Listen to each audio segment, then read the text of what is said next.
Hai semua, welcome to podcast Bisnis Digital FEUNJ. Kenalin, kami adalah mahasiswa S1 Bisnis Digital UNJ, gue Aurora. Dan gue, Estu Handayani.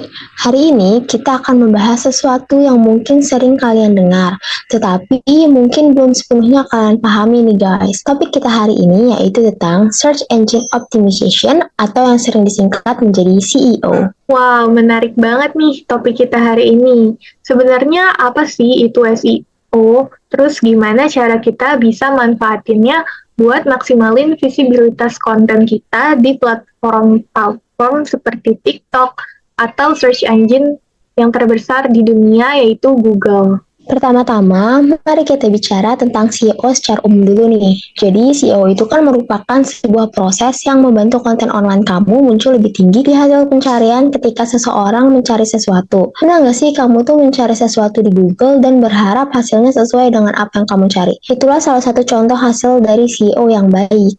Oh iya, nggak hanya Google, TikTok pun juga punya algoritma pencarian yang memengaruhi beberapa konten yang kita temuin loh di aplikasi TikTok.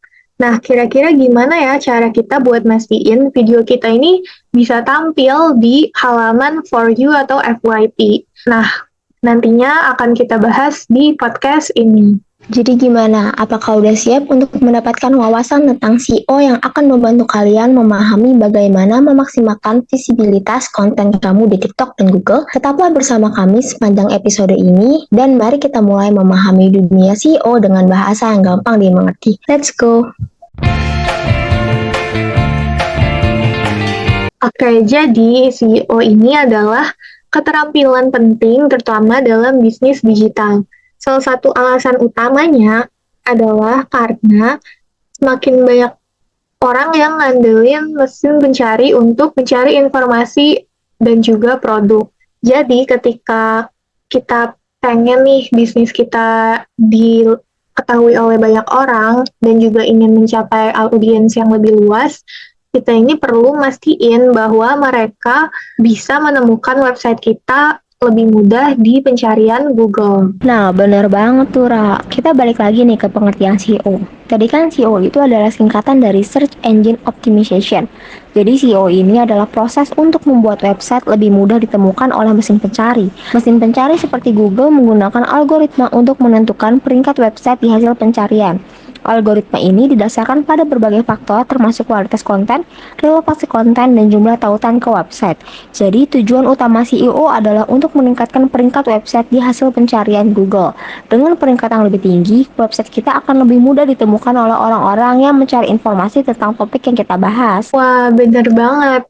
Jadi SEO ini bisa menjadi strategi yang sangat efektif untuk meningkatkan traffic pada website. Nah, mungkin teman-teman udah mulai penasaran nih, apa aja yang perlu kita lakukan untuk menerapkan SEO khususnya untuk search engine Google. Oke, mungkin gue bisa jelasin ya secara umum SEO ini dibagi menjadi dua jenis, yaitu ada SEO on page dan juga SEO off page. Bisa gue jelasin dulu kali ya terkait sama SEO on page ini. SEO on page adalah upaya untuk mengoptimalkan website kita agar lebih mudah untuk ditemukan oleh search engine. Nah, pastinya ada hal-hal yang perlu kita lakuin buat mengatur strategi pada SEO on page. Nah, yang pertama ini adalah dengan memilih kata kunci yang tepat. Kata kunci adalah kata atau frasa yang digunakan orang untuk mencari informasi di internet. Jadi kita perlu memilih keywords atau kata kunci yang tepat untuk website kita supaya lebih relevan dengan pencarian orang-orang. Nah, yang kedua, kita bisa cantumin keywords di konten website kita. Nah, kata kunci ini harus dicantumin di konten website kita secara alami. Jadi jangan terkesan memaksakan kata kunci di konten kita, karena justru bisa membuat konten kita terlihat seperti spam. Nah, yang ketiga adalah dengan meningkatkan kualitas konten. Konten yang berkualitas adalah konten yang informatif, menarik, dan bermanfaat bagi pembaca. Jadi, konten yang berkualitas akan membuat orang-orang lebih tertarik untuk mengunjungi website kita. Dan yang terakhir yang bisa dilakukan adalah meningkatkan kecepatan website. Nah, kecepatan website adalah salah satu faktor yang penting nih untuk SEO, karena Website yang cepat akan lebih mudah diindeks oleh search engine. Nah, kurang lebih kayak gitu terkait dengan SEO on page. Mungkin bisa jelasin nih, SEO on page itu kayak gimana sih? Oke, tadi kan udah dijelasin secara detail banget sama Aurora tentang CEO on page. Lalu apa sih CEO off page itu? Jadi CEO off page itu adalah upaya untuk mendapatkan backlink dari website lain. Backlink ini adalah tautan dari website lain ke website kita.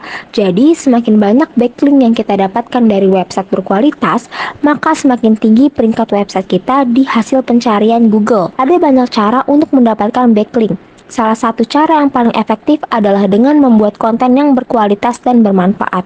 Konten yang berkualitas akan membuat orang lain ingin membagikan di website mereka juga.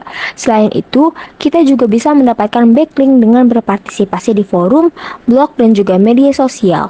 Kita juga bisa mengikuti program seperti guest blogging ataupun sponsor post. Nah, itu dia tadi pembahasan singkat tentang implementasi SEO untuk meningkatkan peringkat website khususnya di Google.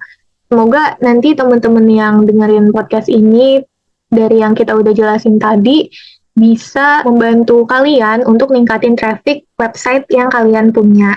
Karena seperti yang kita tahu, semakin banyak nih bisnis yang hadir di internet dan persaingannya juga menjadi lebih sengit. Jadi kalau misalnya kita manfaatin SEO ini dengan baik, kita tidak akan ketinggalan oleh pesaing kita sendiri. Bener banget. Jadi semakin banyak bisnis berlomba-lomba mendapatkan perhatian dan CEO dapat menjadi senjata rahasia untuk memenangkan pertandingan. Oke, sekarang kita bisa bahas nih dari situasi di Indonesia sendiri. Gimana ya perkembangan TikTok dan Google di Indonesia dalam beberapa tahun terakhir? Karena seperti yang kita tahu, TikTok ini semakin populer di Indonesia, terutama di kalangan generasi muda. Pengguna aktifnya pun juga terus bertambah. Dan platform ini menjadi daya tarik bagi banyak perusahaan atau brand untuk memasarkan produk mereka.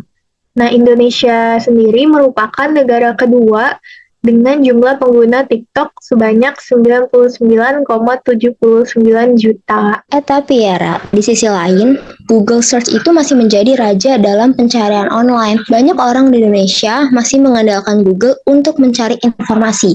Ini adalah hal yang sangat berbeda dari TikTok yang lebih berfokus pada konten visual dan video-video yang sangat singkat itu.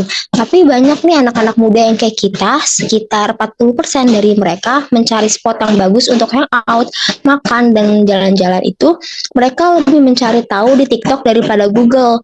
Alasannya itu sebenarnya simple, karena mereka lebih suka konten yang singkat, visual, dan juga lebih interaktif. Itu sebabnya TikTok semakin populer sebagai media sosial untuk berbagi konten. Nah, benar-benar.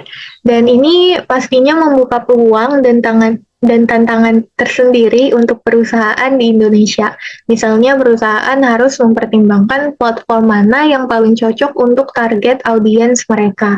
Selain itu, situasi ini juga mengilustrasikan perubahan besar dalam perilaku konsumen di Indonesia.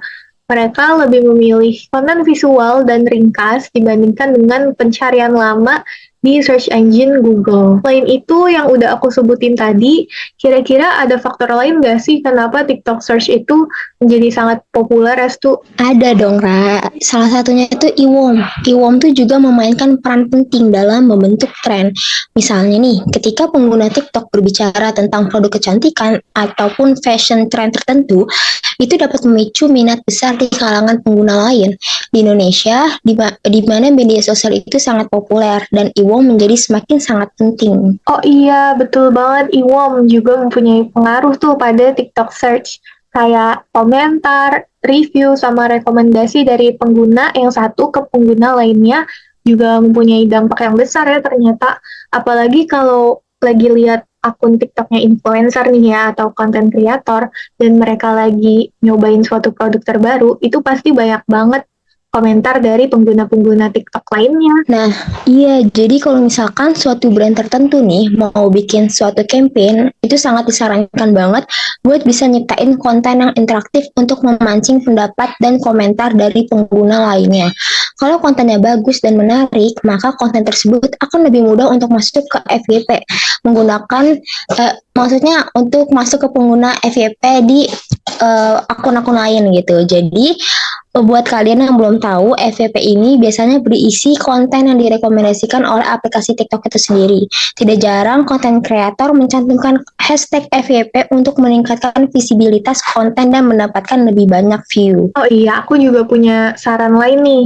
Jadi pastiin dulu nih untuk para content creator ataupun akun official brand sebelum membuat konten itu harus memahamin banget target audience dan bagaimana search intentnya. Jadi kalau misalnya kita mengetahui target audience itu bisa membuat konten ini lebih relate ke audience dan juga strategi bisnis yang kita jalanin ini nggak akan gagal. Selain itu penting juga nih buat kalian ya untuk melajari search intent untuk mengetahui gimana sih konteks dari konten yang akan diproduksi nantinya untuk bisa menunjang promosi di kemudian hari. Dan juga gunain keyword yang relevan sebagai caption di postingan yang akan di-upload di TikTok. Hal ini penting buat dilakuin karena TikTok mempunyai kemampuan untuk melakukan penelusuran berdasarkan keyword layaknya mesin pencari di browser. Nah, dengan mengetikkan sebuah keyword, pengguna bisa langsung menemukan beberapa video yang relevan dengan keyword tersebut. Nah, bener banget yang diomongin sama Rora tadi. Oke teman-teman, jadi itu adalah beberapa poin penting tentang implementasi SEO di TikTok dan juga Google Search. Meskipun keduanya memiliki karakteristik yang berbeda, SEO tetap menjadi kunci dalam meningkatkan visibilitas konten dan bisnis kalian di kedua platform tersebut. Bener banget, Estu. Dan penting untuk terus kita pelajarin dan ngikutin tren yang ada di bisnis digital atau seputar dunia digital. Nah, karena SEO ini adalah alat yang sangat kuat yang membantu kita untuk tetap relevan dan bersaing di pasar yang terus berubah. Oke, terima kasih sudah mendengarkan podcast kita. Jika kamu memiliki pertanyaan lebih lanjut atau ingin berbagi pendapat, jangan ragu untuk menghubungi kami dan jangan lupa untuk berlangganan podcast ini agar tetap terinformasi tentang topik terbaru seputar bisnis digital. Sampai jumpa di episode berikutnya dan selamat menerapkan SEO untuk kesuksesan kalian di platform TikTok dan Google. Bye-bye, see you on the next podcast.